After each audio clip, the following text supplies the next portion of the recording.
The entire project will cost around $5 million, but the budget for this project was put in place a long time ago. The 20% that's coming from the city was accumulated through a 1-cent sales tax they applied years ago. Reporting for Falcon Weekly, I'm Elizabeth Rhinehart.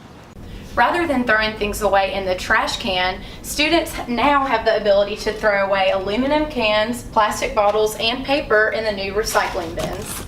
An easy way that you can participate in fire prevention from home is by making sure that if you light any candles, you always blow them out before you leave the room. To keep from further infection, medical experts recommend that you sanitize the wound and then cover it with a Band-Aid to be sure that no other particles of bacteria get inside. Rather than throwing individual pieces of trash into the dumpster, the university recommends that students put their trash into trash bags and then place them in the dumpster. After 6 years of work visas and temporary visas, Danny Diaz and his mother were finally able to call themselves United States citizens.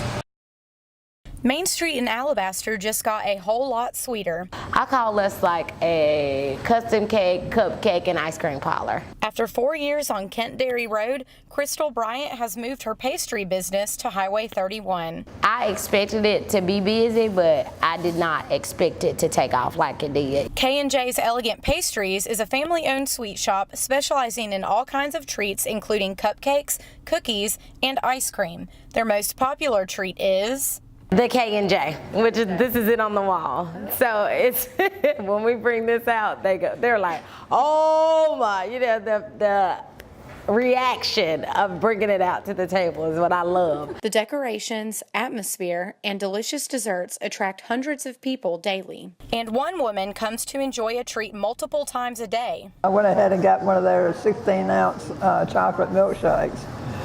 Then I came back later on that afternoon and got another one. And Crystal's favorite thing about owning a business is Thank you, you have a good day. Interacting with the customers. The reaction to make somebody else feel good. I think that's, and meeting other people, I like that too. And the customers love the business. Come on down and come on in. Have a seat. Stay a while. Reporting for Falcon Weekly, I'm Elizabeth Rhinehart. Big things are happening on Main Street in Montevallo. New businesses are coming, the water system is being updated, and new landscaping will bring lots of color to downtown. The Streetscape Project, that's what we're calling it.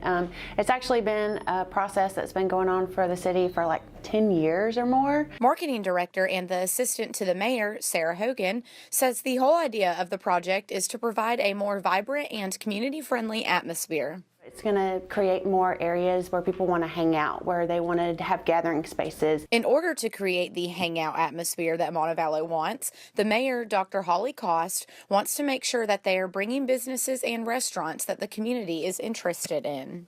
We are in the process of completing a market study, and that market study will enable us to go out and actively seek businesses that will be a good fit for Montevallo. During summer 2016, Montevallo was chosen to be a Main Street, Alabama location.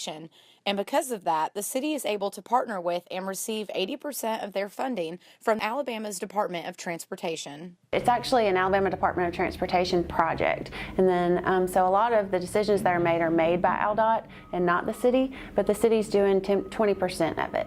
The partnership also allows Montevallo to complete some basic maintenance. Part of this project is you'll see they're digging up the road, so they're installing new water lines.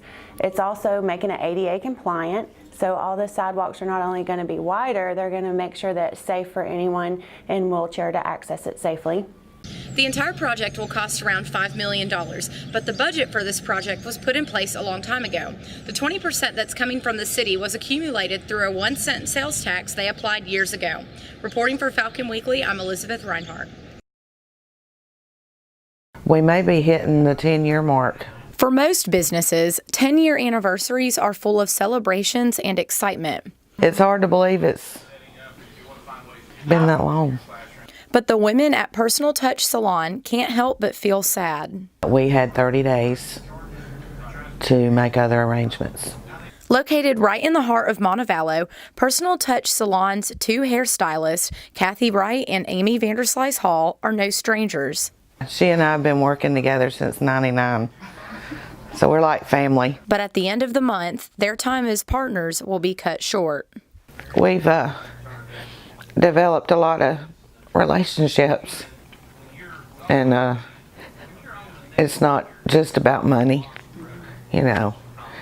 Being in a small town and seeing these people, the same people, every week, every month, you can't help but develop relationships. In summer 2017, the building that houses Personal Touch Salon, along with Bradford Real Estate, will be torn down and replaced with the well-known restaurant franchise, Taco Bell. It honestly took us a good 3 days just to absorb the news. We were very, very devastated. Fortunately, she will be able to work with her clients from home in a portable building on her property. The majority of my clients have been fine with that. They're willing to come where I'm at, thank goodness.